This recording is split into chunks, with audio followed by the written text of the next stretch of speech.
Bismillahi velhamdülillah. Bismillah her hayrın başıdır.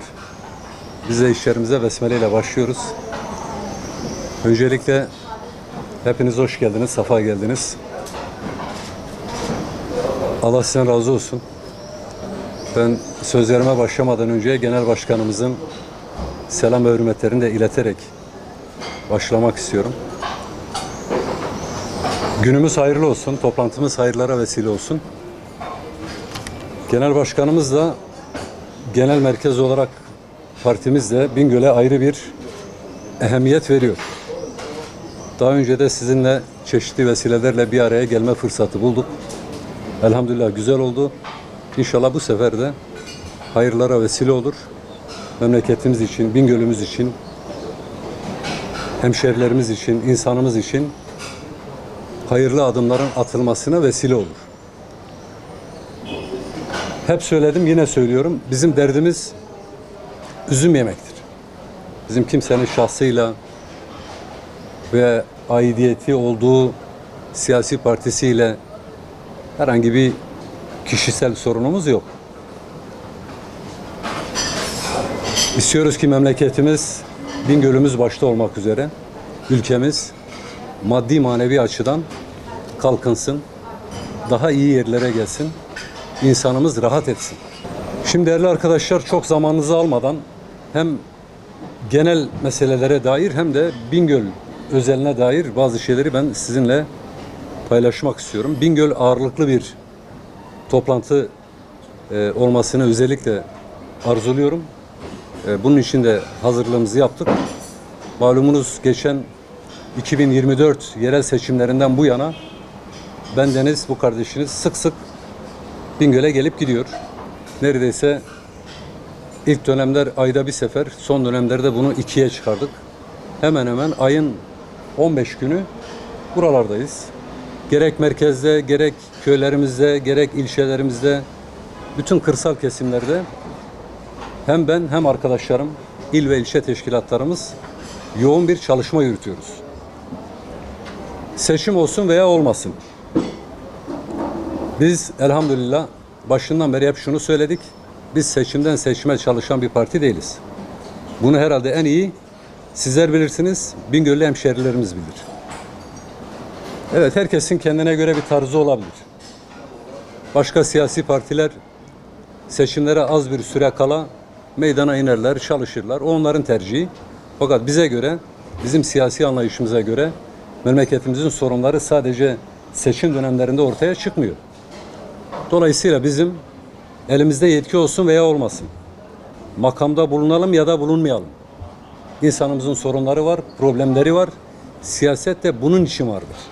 Yani siyaset kurumu sadece yılın belli günlerine veya seçim dönemlerinin belli zaman dilimlerine hapsedilmeyecek kadar kıymetli bir iştir. Ama üzülerek şunu da söyleyeyim, maalesef Türkiye'de siyaset kurumunun itibarı yerlerde. Çünkü insanımız artık güvenmiyor.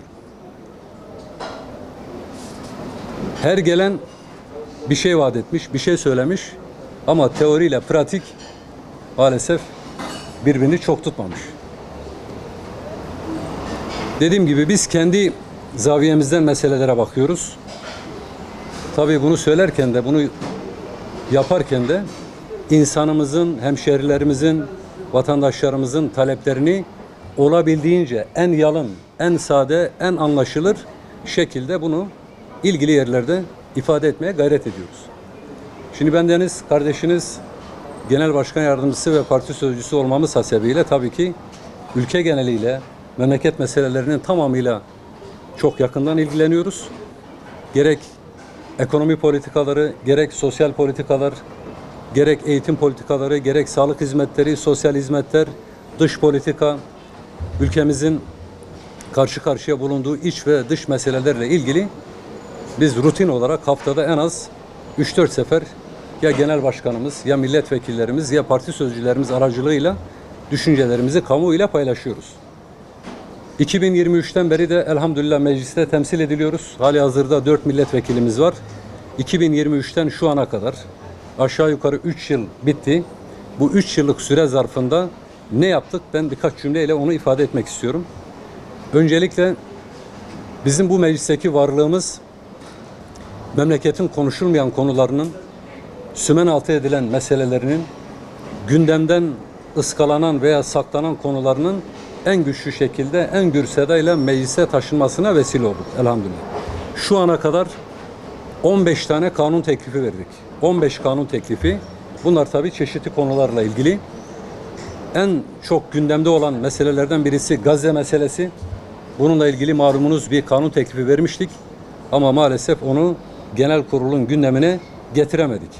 Yani genel kurulda konuşulması oylandı, kabul edildi Temmuz 2024'te. Neredeyse 2 yıl olacak. 9 Temmuz 2024 yılında çifte vatandaş soykırımcıların yargılanması, suçlu bulunmaları durumunda mal varlıklarına el konulması ile ilgili bir kanun teklifi vermiştik. O kanun teklifi 9 Temmuz 2024'te genel kurulda oylandı. Genel kurulun gündemine alınması ile ilgili oylamada 8 partinin desteğiyle gündeme alındı. Fakat bir türlü görüşülmedi. Bu süre zarfında biz defaatle hükümetle, Sayın Cumhurbaşkanı'yla, ilgililerle bu konuyu tartıştık. Fakat bir türlü bunu gündeme getirmeye muvaffak olamadık. Bu da işimizde bir uhde olarak kaldı. Tabii bunu yaparken şunu söyledik. Bu kanun teklifinin eksikleri olabilir. Buyurun, siz bir şey koyun ortaya. Biz size destek olalım. Bu açık çeki de verdik. Fakat onunla ilgili bir mesafe alınamadı. 158 sıra numaralı kanun teklifimiz görüşülmeyi bekliyor. Şu anda Allahu alem 220-230 numaralı kanunlar bile görüşüldü. Bir kısmı kabul edildi. Bunun dışında son 2 yıldır bir terörsüz Türkiye meselesi var biliyorsunuz. Bu konuyla ilgili de bizim tavrımız başından beri çok netti. Biz bu sürecin hayırlı bir süreç olduğunu, mutlaka memleketin hayrına sonuçlanması gerektiğini ifade ettik. Mecliste kurulan komisyona da genel başkan düzeyinde bir temsiliyetle katıldık ve elhamdülillah bu süreçte de elimizden gelen bütün gayreti ortaya koyduk. Netice itibariyle komisyon çalışmalarını tamamladı. O komisyonda bulunan siyasi partiler raporlarını sundu. Biz de 54 sayfalık bir rapor sunduk. Bu raporun diğer raporlardan bazı farkları var. Bu rapora hem web sitemizden hem de meclisin sitesinden erişebilirsiniz.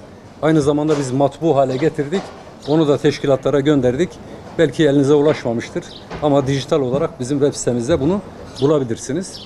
Bizim kanun teklifimiz özellikle bu devam eden terörsüz Türkiye ya da bizim kendi ifademizde PKK'nın tasfiyesi ve iç cephenin tahkimi diye isimlendirdiğimiz bu sürecin selamete ermesi için atılması gereken adımlar var. Bize göre 11 maddelik bir kanun teklifi verdik. Bu kanun teklifi de tabii bunu biz hem Sayın Cumhurbaşkanı'na hem ana muhalefet partisine hem mecliste grubu bulunan diğer partilere, yani DEM Partisi de buna dahil olmak üzere Yeni Yol grubuna, MHP'ye, CHP'ye hepsine gönderdik. Dedik ki buyurun biz böyle bir çalışma yaptık. Bu önemli bir meseledir. 40 yıllık, 45 yıllık şiddet parantezinin kapatılması ve kardeşlik hukukunun tesis edilmesi bağlamında olması gereken yasal düzenleme ile ilgili biz bir çerçeve hazırladık. Buyurun inceleyin. İnceleyenler oldu, dönenler oldu. Çok güzel olmuş dediler. Sayın Cumhurbaşkanı da bunu ilgili birimlere ilettiğini, bunu inceleteceğini ifade etmişti. Biz tabii bunu önce bir kanun teklifi olarak vermedik. Bir taslak olarak, yani bunu Ocak ayında diğer siyasi partilere ve hükümet yetkililerine göndermiştik. Netice itibarıyla bu kayıtlarda yerini alsın diye Haziran ayının başında bir kanun teklifi olarak da bunu meclis başkanlığına sunduk. Çok farklı yerlerden bize dönüşler geliyor. Özellikle hukukçu çevrelerden, gazeteci yazarlardan bu hazırladığımız kanun teklifinin veya mecliste sunduğumuz komisyon raporunun sunulan diğer komisyon raporlarına göre daha net, çerçevesi daha oturaklı ve daha somut adımlar içeren bir teklif olduğunu, bunu bağımsız kesimler bunu medyada da yazdılar, bize de iletiyorlar. Elhamdülillah bu konuda da önemli bir adım attığımızı ben ifade etmek istiyorum. Biz istiyoruz ki bu parantez kapansın. Herkes adaletle muamele görsün. Kimse etnik aidiyetinden ötürü ikinci sınıf muamelesi görmesin. Türk de, Kürt de, Arap da, Acem de bu memleketin insanıdır. Bizim birbirimizden farkımız yoktur. aramızda fitne, tefrika sokmaya çalışanlar da muvaffak olamadılar, olmasınlar. Bizim arzumuz bu. Şimdi bununla ilgili süreç işliyor. En son bayramda biz AK Parti yetkilileriyle görüştüğümüzde dediler ki bayramdan sonra bu ivme kazanacak. Bizim de bir çalışmamız var. Şimdi malumunuz bir NATO zirvesi girdi araya. Öyle ümit ediyorum ki çok fazla uzamadan bir yasal çerçeveye oturtulur. Tabii bizim o kanun teklifinde ortaya koyduğumuz çerçeve şu yönüyle de önemliydi. Bu sadece PKK'ya münhasıran bir çalışma olmasın. Yani herhangi bir şekilde geçmişte şiddete bulaşmış veya halihazırda terör örgütü listesinde yer alan diğer örgütlerle ilgili de münfesih sayılan veya kendisini feshettiğini açıklayan bütün örgütlerle ilgili kapsamlı bir şey olsun. Yani öyle bir çalışma yapalım ki şiddetle arasına mesafe koyma niyetinde olan veya bunu ilan eden veya ilan etmek isteyenler için de bir teşvik olsun. Bir daha bu memlekette silahlar konuşmasın, kan akmasın, insanlar mağdur olmasın. Bunu ortaya koyduk. Bakalım süreç neyi gösterecek. Öyle ümit ediyoruz ki bu süreç başarıyla sonuçlanır. İnşallah bu defteri de böylelikle kapatmış oluruz. Bu niye bu kadar önemli bir meseledir? Bize göre bu sadece AK Parti'nin meselesi değil. MHP'nin meselesi değil. Bu hepimizin meselesidir. Siyasi görüşlerimiz farklı olabilir ama sonuçta bu gemide, aynı gemide yaşıyoruz. Türkiye'de olabilecek her türlü olumsuzluk hepimize yansıyacaktır. Dolayısıyla görüyorsunuz işte etrafımız ateş çemberi. Türkiye'nin daha güçlü adımlar atabilmesi için iç cepheyi tahkim etmesi lazım. Yani bizim güçlü olmamız lazım. Bunun içinde ne yapmamız lazım? Ortak bir paydada buluşmamız lazım. Şimdi diyorlar ki siz ortak paydadan neyi kastediyorsunuz? Ortak paydadan kastımız şu. Bu memlekette siz insanları etnik aidiyetleri ve mensubiyetleri üzerinden bir araya cem edemezsiniz. İlla ki sorun olur. Ama inanç ortak paydasında bir araya gelebiliriz. Elhamdülillah bizim bu vurgularımız siyasi partilerin sunduğu raporlar üzerinden biliyorsunuz kapsamlı bir rapor daha hazırlandı. Bu vurgular o rapora da girdi. Bizim kanun teklifiyle özetle söylediğimiz şey şuydu. Evet, bilhassa PKK göstermelik de olsa bir adım attı. Yani bir silah yakma seremonisi gerçekleştirdi. Şimdi onlar devletten adım bekliyor, devlet onlardan adım bekliyor. Biz de dedik ki, evet bu hassasiyetler karşılıklı olabilir. Devlet kendi cephesinden şunu yapsın. Bir gözlem ve tespit kurulu kursun ki bunu ilk teklif eden biziz ve şu anda AK Parti'nin hazırladığı kanun teklifinde de bu ifadeler yer alıyor. Bir gözlem ve tespit kurulu kurulsun. Silah bırakıldığına dair PKK'nın kendini feshettiğine dair devletin ilgili kurumları, istihbarat kurumları, dışişleri ve diğer ilgili birimler bunu tespit etsin. Bu raporu Milli Güvenlik Kurulu'na sunsun. Milli Güvenlik Kurulu da bunu iyice tespit ettikten sonra Cumhurbaşkanı'nın onayına sunulduktan sonra böyle bir çerçeve yasa, bir zemin oluşsun ki yani bir muğlaklık olmasın. En azından adımlar daha somut, daha net olarak ortaya konabilsin. Yani şu anda dediğimiz gibi bizim bu teklifimiz de şeyi de etkiledi. Yani hem AK Parti'nin hazırlayacağı kanun teklifini etkiledi. Türkiye'de siyaset sahasında da bizim bu söylediklerimiz konuşuluyor. Biz bunu ne zaman söyledik? Daha komisyon çalışmaları devam ederken. Yani Aralık 2025'ten beri ısrarla bu üç şeyi söylüyoruz. Bir gözlem ve tespit kurulu kurulsun. Bunu teyit etsin, tespit etsin. Ama bunun için de bir teklif hazırlasın. Desin ki ey filan örgüt, eğer siz gerçekten silah bırakırsanız işte biz de sizinle ilgili şunu yapacağız. İşte cezaevinde olanlarla ilgili şöyle bir yol izleyeceğiz. Yurt dışında olanlarla ilgili şöyle bir çalışma yürüteceğiz. Bilginiz olsun. Ama bir şartla. Bunu teyit etmemiz lazım. Bu da devletin güvenliği açısından önemlidir. Bize göre de olması lazım. Bakalım sonuç neyi gösterecek? Bir diğer önemli husus arkadaşlar, bu verdiğimiz kanun tekliflerinden bize göre en önemli, en öne çıkması gereken hususlardan bir tanesi ailenin korunması ve sapkın akımların faaliyetlerinin yasaklanması, medya ve sosyal medya platformlarında bunların yaygınlaşmasının önüne geçilmesiyle ilgili bir kanun teklifi verdik. Şu anda aile kurumu maalesef çok ciddi bir çöküşte. Bunu biz söylemiyoruz. Bunu hükümetin kendisi de söylüyor. 2025 yılını aile yılı ilan ettiler. Evet, güzel bir adımdı. 2025 yılıyla 2035 yılında da aile 10 yılı ilan ettiler. Bunlar güzel adımlar ama bize göre bunun zemininin somutlaştırılması lazım. Yani siz aile yılı ilan ederken neyi kastediyorsunuz? Sadece işte bir takım maddi yardımlarla bu işi bir yere götüremezsiniz. Bunun zemininin iyi oluşması lazım. Yani burada Milli Eğitim Bakanlığımız, Diyanet İşleri Başkanlığımız, STK'larımız, sivil inisiyatiflerimiz, cemaatlerimiz, camialarımız, cemiyetlerimiz el birliğiyle bu aileyi biz nasıl ayağa kaldırırız? Bunun mücadelesini vermemiz lazım. Bununla ilgili anayasal ve yasal bir eksiklik varsa mevzuatımızda bunu da en hızlı şekilde ne yapalım? Takviye edelim ve bu aileyi muhafaza edelim. Boşanmalar artıyor. Evlilikler zorlaşıyor. Gençlerimiz evlenmiyor. Sadece 6,5 milyon ev genci diye isimlendirilen bir şey ortaya çıktı.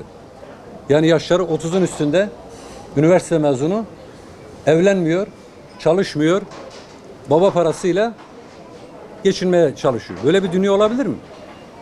Yazık değil mi? Bu tabii işin başka boyutlarını da aslında bizim önümüze koyuyor. Demek ki bir istihdam planlamasında sorun var. Demek ki bizim eğitim politikalarımızda sorun var. Yani siz herkesi memur yapamazsınız. Böyle bir imkan yok. Her yıl YKS'ye 3 milyon öğrenci, 3 milyon aday başvuruyor. Hadi 1 milyona yerleşti. Üniversite sayılarımız artmış. Bölümlerinizin sayısı artmış. Ama bunlardan mezun olanların hepsini siz masa başında bir işe koyamazsınız. Onun için bizim söylediğimiz şey şuydu. Mesleki eğitim mutlaka yaygınlaşmalı. Şu anda olması gereken yerde değil. Zorunlu eğitimle ilgili de bizim söylediğimiz şeyler var. 12 yıllık kesintisiz zorunlu eğitim bize göre doğru bir uygulama değil. Bununla ilgili mutlaka bir çözüm bulunması lazım. Yani bunu 11 yıla mı çekersiniz, 10 yıla mı çekersiniz veya 8. sınıftan sonra zorunluluğu mu kaldırırsınız? Bunları ilgililer, uzmanlar otursun, tartışsın. Biz de siyaseten buna destek olalım. Şimdi memleketin derdi çok.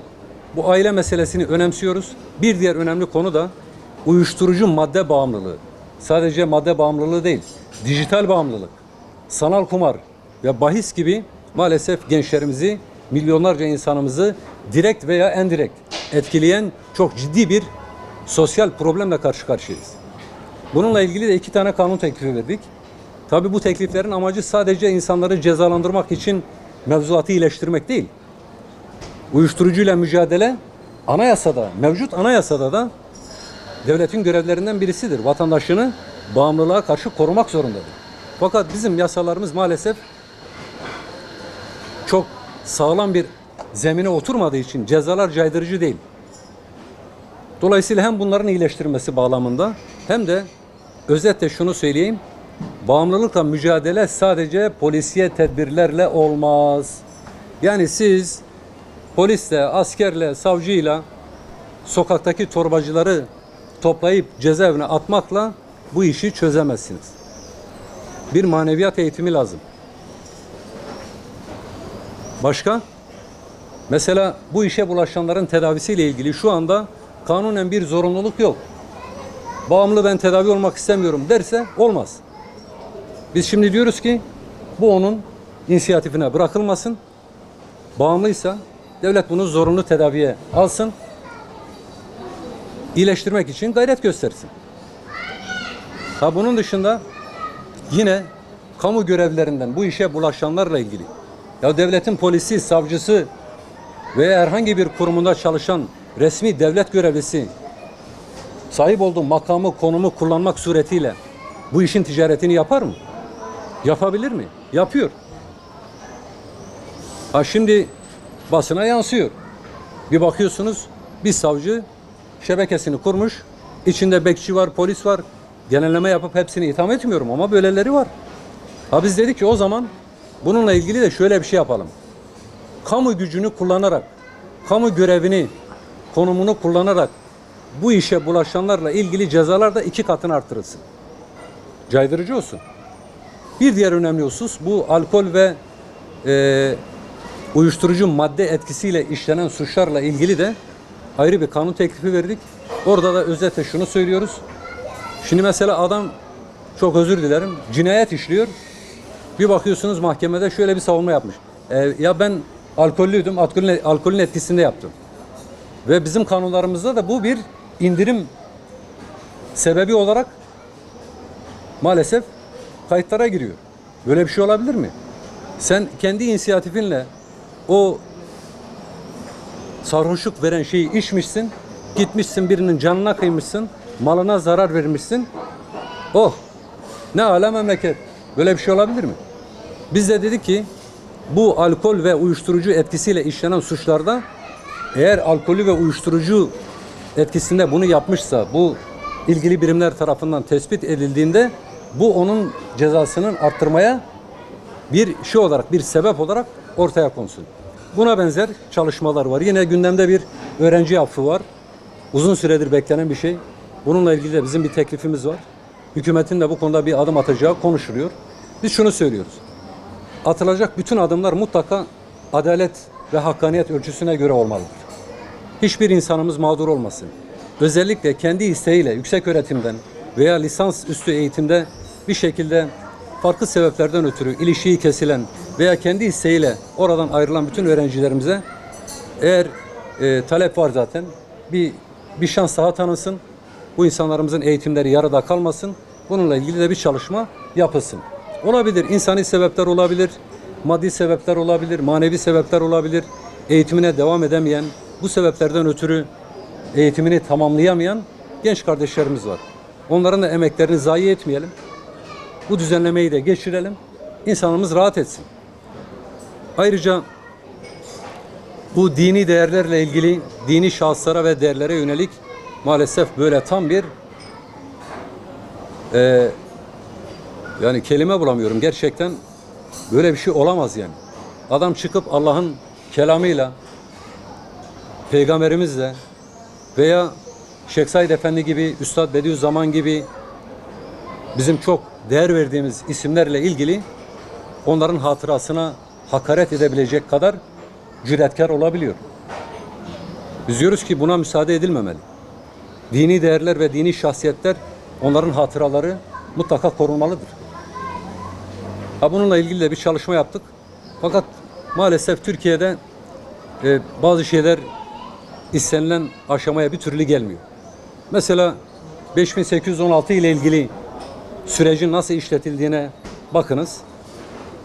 Peygamberimize, Rabbimize, Kur'an-ı Kerim'imize yönelik hakaretlerle ilgili sürecin nasıl işlediğine bir bakınız. İkisi mukayese bile edilemez. Dolayısıyla biz diyoruz ki bu hem İslami hem insani bir sorumluluktur. Evet, biz hiç kimsenin dinine hakaret edilmesini doğru bulmayız. Bizim inancımız da buna müsaade etmez. Yani bunu Maide suresinde Rabbimiz diyor ki onların ilahlarına sövmeyin. Olur ya hani onlar da şaşırıp sizin ilahlarınıza söverler. Herkesin dini kendine. Hristiyandı, Yahudiydi, ne olursa olsun. Biz hiç kimsenin kutsallarına hakaret etme hakkını kendimizde görmeyiz. Böyle bir saygısızlığı yapmayız. Ama kendi inancımıza da, kendi kutsallarımıza da saygı gösterilmesini bekleriz. Hele hele bir İslam beldesinde bu kadar böyle pervasızca bunların işlenmesini de doğrusu ben utanç verici olarak değerlendiriyorum. İşte gördünüz. Bunu kim yaparsa yapsın. Hangi siyasi görüşten, hangi siyasi gelenekten fark etmiyor. Bunu benim arkadaşım da yapsa benim tepkim aynıdır. Bu yanlıştır. Yani buna müsaade edilmemesi lazım. Özetle değerli arkadaşlar, yani biz memleket meseleleriyle ilgili şu anda elhamdülillah Türkiye'nin dört bir tarafında çalışmalarımızı yürütüyoruz. Ekonomi politikaları ile ilgili, mesela emeklilerle ilgili bir kanun teklifimiz vardı. Özetle onunla ilgili de şunu söyleyeyim. Ya en düşük emekli maaşı 23.552 lira oldu değil mi? 23.552 lira.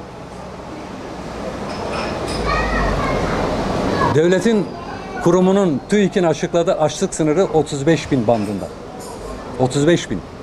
Asgari ücret 28.075 TL. En düşük emekli maaşı 23.500.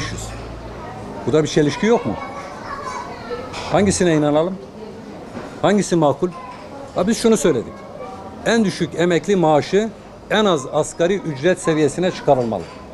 Yetmez. Asgari ücrette mutlaka açlık sınırının altında olmayacak şekilde bir iyileştirme yapılmalıdır. Yani şimdi Allah aşkına başka bir geliri olmayan bir vatandaşımız 60-65 yaşında, 70 yaşında 23.500 lirayla köyde bile geçinemez.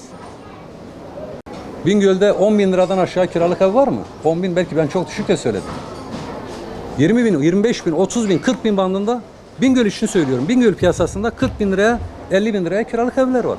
Evet, gücü yeten otursun, itirazımız yok. Ama bu fahiş artışlar da ayrı bir mesele. Emeklinin mağdur edilmemesi lazım. Asgari ücretlinin emeğinin sömürülmemesi lazım. Bunları söylüyoruz. Peki söylüyoruz da ne oluyor? Evet, etkisi oluyor. Ama Türkiye'de her şey sayıyla ölçüldüğü için maalesef bizim de etkimiz sınırlı oluyor. Yani bugün Hüdapar mecliste 4 milletvekili yerine 20 milletvekiliyle temsil ediliyor olsaydı, emin olun işin rengi çok daha farklı bir mecraya akacak. Şimdi biz bunun için mücadele ediyoruz. Önümüzde seçimler var. Şu anda seçim olsun veya olmasın biz her zaman hazırız elhamdülillah. Yarın seçim olsun, yarın Hüdapar hazırdır. Bütün planlarımız, altyapımız elhamdülillah hazırdır. O yüzden işimize bakıyoruz. Elimizden gelen bütün gayreti ortaya koymaya çalışıyoruz. Genelle ilgili söyleyeceklerim bunlar özetle. Şimdi gelelim Bingöl'e. Bak, burayı dikkatle dinleyin arkadaşlar. Bizim bir tarzımız var.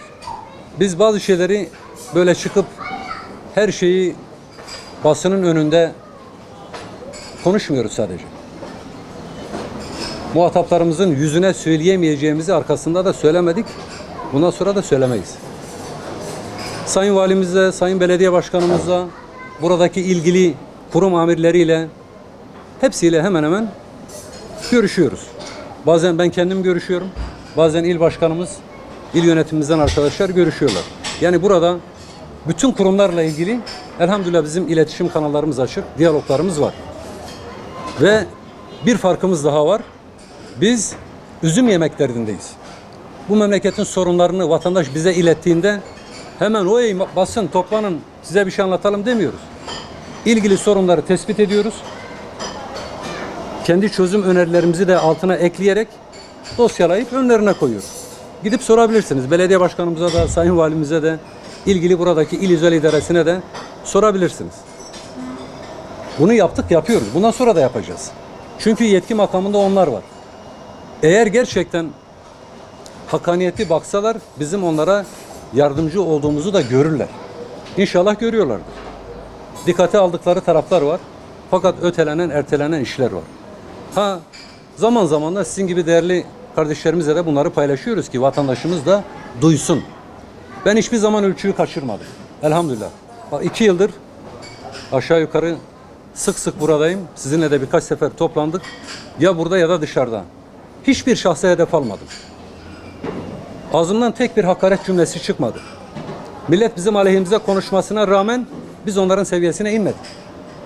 Ben kendimden sorumluyum. Bugün de aynı şeyi yapıyorum. Bundan sonra da aynı şeyi yapacağım. Kim ne yaparsa yapsın. Biz bu memleketi ayağa kaldırmak için mücadele ediyoruz. Arkadaşlar, belediye özelinde şunları söyleyeyim. Bakın, ben Sayın Belediye Başkanımızla yakın zamanda görüştüm.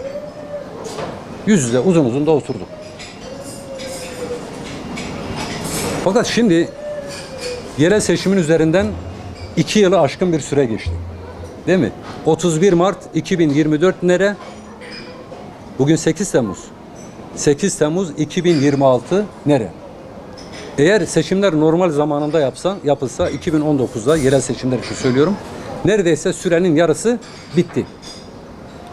Hatırlarsanız ben seçim kampanyasına başladığımda Bingöl'de belediye başkanlığında belediye ile ilgili ilk vaatlerini açıklayan bu kardeşinizdi.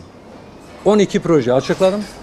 Bunu da böyle oturup işte bir gece aklıma ne geldi onu yazmak suretiyle değil. Bu işin uzmanlarıyla oturduk, çalıştık. Bunun arkasını, önünü hesapladık. Uygulanabilirliğini, yapılabilirliğini, yani belediyenin hangisine gücünün yetip yetmeyeceğini ölçtük, tarttık, biçtik. 12 tane proje açıkladık. Bizden bir müddet sonra Erdal Bey 41 proje açıkladı. Doğru mu? 41 proje. 41 kere maşallah. Şimdi arkadaşlar, siz de takip ettiniz, biz de ediyoruz. Belediyede üyelerimiz var. Yine bunun dışında Türkiye'deki belediye başkanlarının performanslarını ölçen bazı kuruluşlar var. Bizim yaptığımız tespitlere göre bu 41 projeden Sadece bir tanesi yapıldı. Paydaş. Evet. Orada da paydaş. Evet. Şimdi bakın arkadaşlar. Şu gördüğünüz kent meydanı ben aday olduğumda yapım aşamasındaydı. Önceki dönemden kalma bir vaat. Tamamlandı çok şükür. Yani ben onun için de tebrik ediyorum. Geç de olsa tamamlandı. Vatandaşın hizmetine sunuldu. Fakat Allah rızası için. Ben şimdi sizin vesilenizle Sayın Belediye Başkanımıza, belediyemizi yöneten idarecilerimize, hükümet yetkililerine, sayın milletvekillerimize buradan bir kardeşleri olarak, bir hemşerileri olarak sadece şunu sormak istiyorum. Bu 41 projenin 40'ını ne zaman yapacaksınız? Soru açık.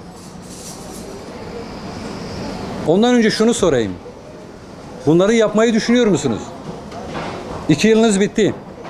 Geri kalan süre zarfında bunları yetiştirebilecek misiniz? Planınız var mı? Evet. Geçenlerde şu Kültür Mahallesi ile Devlet Hastanesi arasında bir köprü projesi bizim de projelerimizden biriydi. Onunla ilgili bir ihale sürecinin başlatıldığını duydum. Ama hangi aşamada olduğunu şu anda bilmiyorum. Bakın ben bunu söylerken yani şu anda Bingöl Belediye'miz, ben başka bir siyasi partinin yetkilisiyim.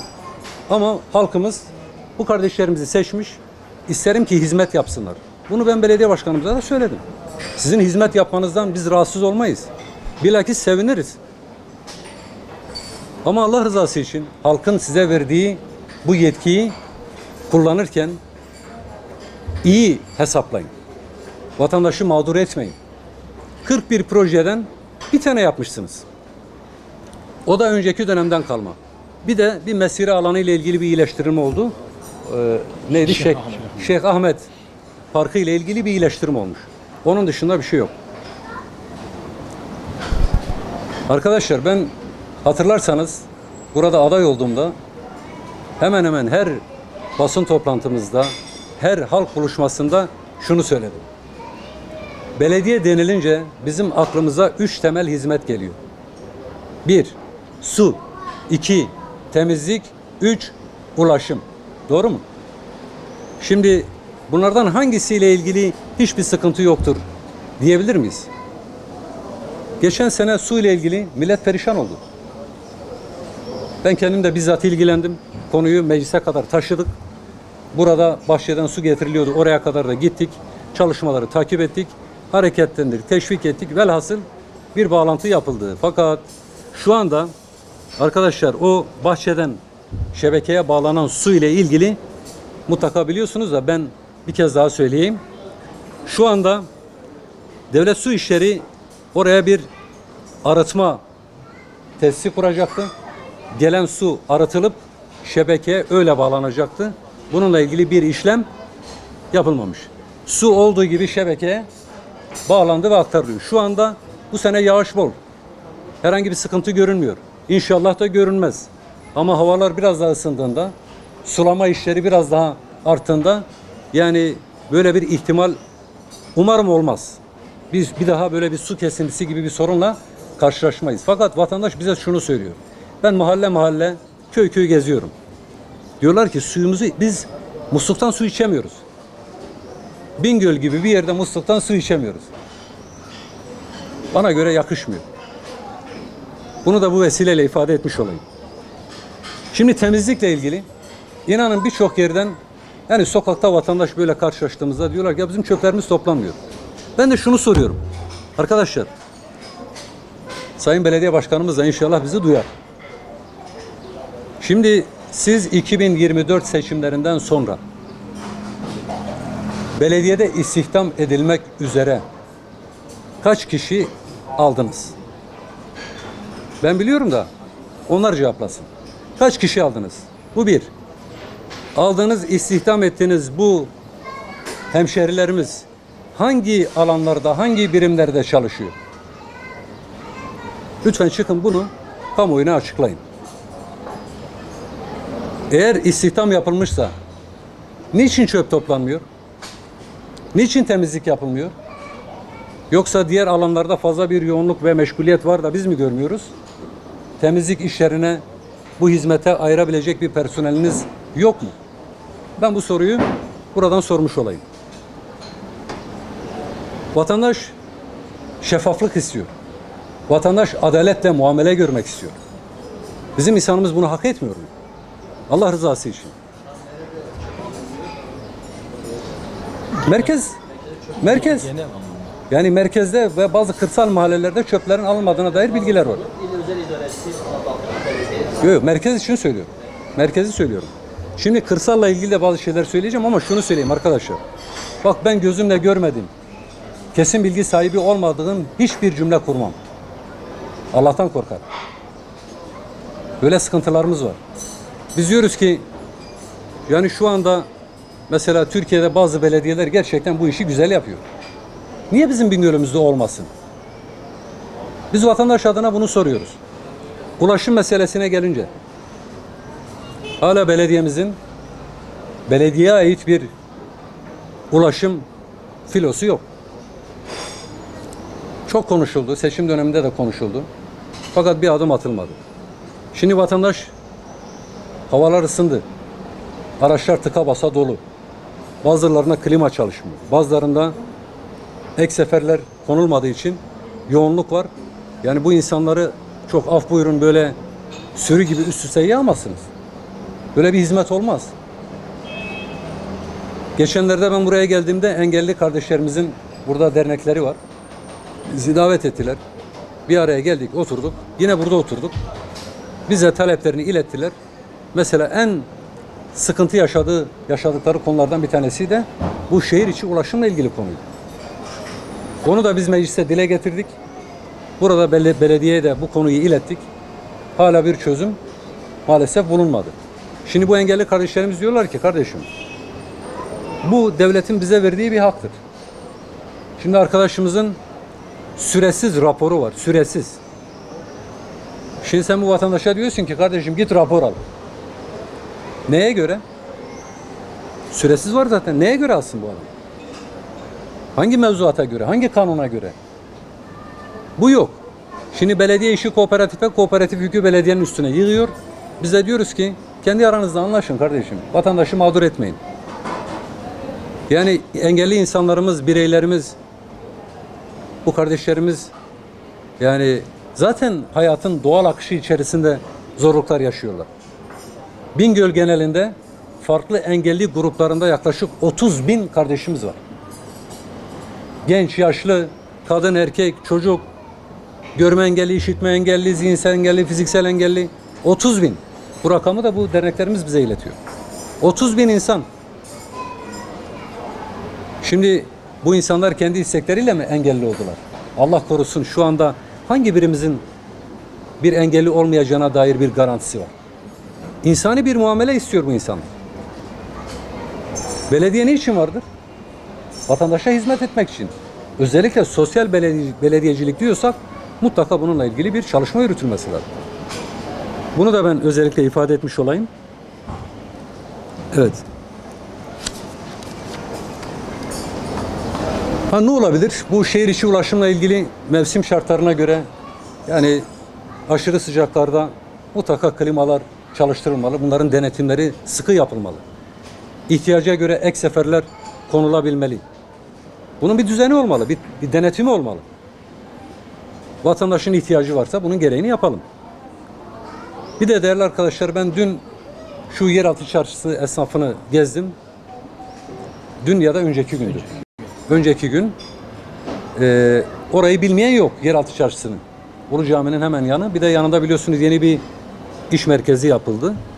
Oradaki esnaflarımız da diyorlar ki yeni yapılan iş merkezinin ısıtma ve serinletilmesi için kullanılan klimaların havalandırmaları bizim tarafta. Ben kendim de gördüm. Yani bir şeyi yaparken başka bir şeyi de bozmamak lazım. İnanın ben yarım saat, bir saat kadar o çarşıda kaldım. O havalandırmaların yaydığı ısı ve gürültü gerçekten çok rahatsız edici. Yani bu teknik olarak daha iyi bir şeye dönüştürülebilir. Bu talebi de bize ilettiler. Bunu da buradan söylemiş olayım. Yani burada ilgili kurumlara talepte bulunduklarını, hatta dava açıldığını söylediler. Fakat henüz bir sonuca varmadı. Buradan da ben bütün belediye yetkililerimize de şu çağrıda bulunmak istiyorum. Kaş yaparken göz çıkarmayın. Bir yerde bir sokakla ilgili iyileştirme yapıldığında veya bir mahalleye hizmet gittiğinde o birilerinin işine yararken başka birinin de işini bozmasın, sağlığını bozmasın. Özellikle insan sağlığı. Buna dikkat edelim. Yüklenici firmaya denetim mi yapacaksınız? Bu konuda bir iyileştirme için gerekli girişimlerden bulunacaksınız. Ne yapacaksanız bu vatandaşı rahatlatın. Empati yapmak lazım. Yani orada alışveriş yapanlar da bu şehrin insanları. Orası esnaf da öbürü değil mi? İnsaflı olmak lazım.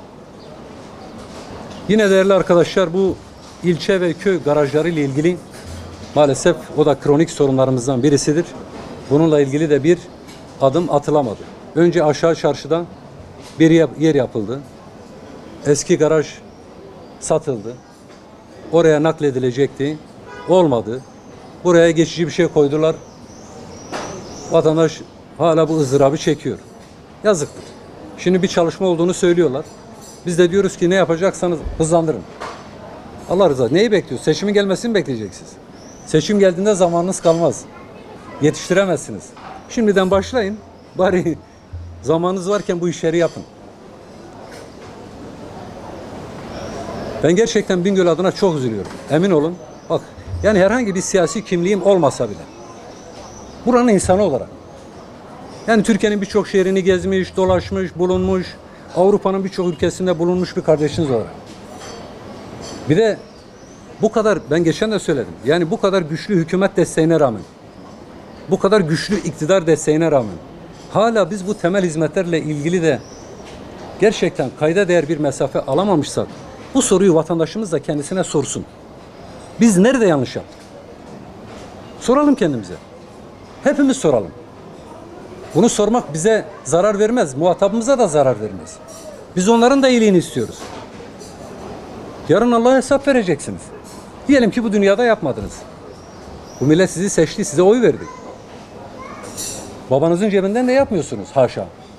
Devletin kasasından gelen paralardan yapıyorsunuz. Onları düzgün yere kullanın. Bu kötü bir şey mi? Çok mu zor bir şey istiyoruz? Vatandaşımız da bunları görsün. Tabii bu belediye ve yerel hizmetlerin dışında çok mesele var. Ben başınızı ağrıtmayayım. 2-3 başlık daha var. Onları da tamamlayıp sonra sizin sorularınız varsa onları alayım. Değerli arkadaşlar, siz de basın mensupları da en az siyasiler kadar halkla iç içedir. Ne olup bittiğini bazen siz bizden daha iyi görüyorsunuz. Bingöl'ümüzde hala sağlık hizmetleriyle ilgili sorunlar yaşıyoruz. Kronik sorunlar. Bir hastane yapılıyor. En son önceki valimiz 2026'nın Mart veya Nisan'ında teslim edileceğini söylemişti. 2026. 2026'nın Temmuz ayındayız. 3-4 ay sarkma olur. Ona bir şey demem. Ama görünen o ki bu iş uzayacak. Bununla ilgili kimse bize ya kaynak bulamıyoruz, ödenek bulamıyoruz diye gelmez. Para var. Kaynak da var. Ama bunların yönetiminde sorun var. Veriler açıklanıyor. Şu yıllık faize verdiğimiz paraları biraz kessek, şu israfa, lükse harcadığımız paralardan biraz kıssak, kaynak oluyor mu olmuyor mu? O zaman görelim. Şimdi bu hastaneyle ilgili benim diyeceğim şey şudur. Bingöl nüfus artıyor. Maalesef hastalıklar da çoğaldı. Bizim insanımız niçin buradan Elazığ'a, Erzurum'a, Diyarbakır'a gitmek zorunda kalsın? Bir de bir garabet bir şey daha var. Bizim de hani muhatap oluyoruz, kulağımıza geliyor, görüyoruz. Vatandaşımız herhangi bir hastalığından ötürü veya acil bir durumdan ötürü buraya Bingöl Devlet Hastanesi'ne geliyor ki bu sadece Bingöl'le ilgili bir sorun değil, yanlış anlamayın. Geliyor hastaneye, orada girişi yapılıyor, ilk müdahalesi yapılıyor. Ondan sonra vatandaşa deniliyor ki, mesela geçen benim bir yakın akrabamın başına gelen bir şey. Beyin cerrahının bakması lazım. O arada burada yokmuş, ileri düzeyde bir tetkik yapabilecek hekim. Deniliyor ki vatandaşa sen hastanı Elazığ'a, Erzurum'a ya da Diyarbakır'a ya da Malatya'ya götürmen lazım. Nasıl götüreceğim? Git yer bul. Hastaneyi ara, yer bul, biz seni gönderelim. Yani şimdi bu hastanın işi mi arkadaşlar? Bu hastanın görevi mi? Ben hastayım gelmişim. Buradaki devletin kurumu, oradaki de devletin kurumu. Burada senin altyapın müsaitse tedavimi yap. Müsait değilse kardeşim, sen Bingöl, Elazığ Fethi Sekin Hastanesi'ni veya Malatya Turgut Özal Hastanesi'ni buradan arayıp şöyle bir hastamız var, bunu göndereceğiz, yeriniz var mı diye soramıyor musun? Niye vatandaşı sıkıntıya sokuyorsun? Vatandaş da çaresiz ne yapacak? Arasa kimse telefonuna bakmaz. Aracı bulsa kimse yardımcı olmaz. Ya bize ulaşıyor ya bir başkasına ulaşıyor. Biz de işimizi gücümüzü bırakıyoruz. Ya şöyle bir kardeşimiz var, buna bir yer bulabilir mi? Ya böyle bir şey olabilir mi? Bu utanç ya. Vallahi ben insanlığımdan utanıyorum bunları duyduğumda.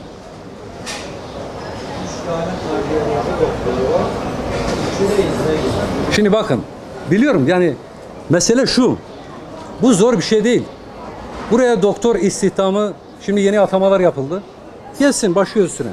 Bu doktorlar niye burada durmuyor? Bunu da ilgililer sorgulasın. Buna yani yasal olarak, kanuni olarak bir önlem alınması gerekiyorsa o da alınsın. Ama yazık değil mi bu insanımıza? Yıl 2026, hala biz hastane sorunu yaşıyoruz.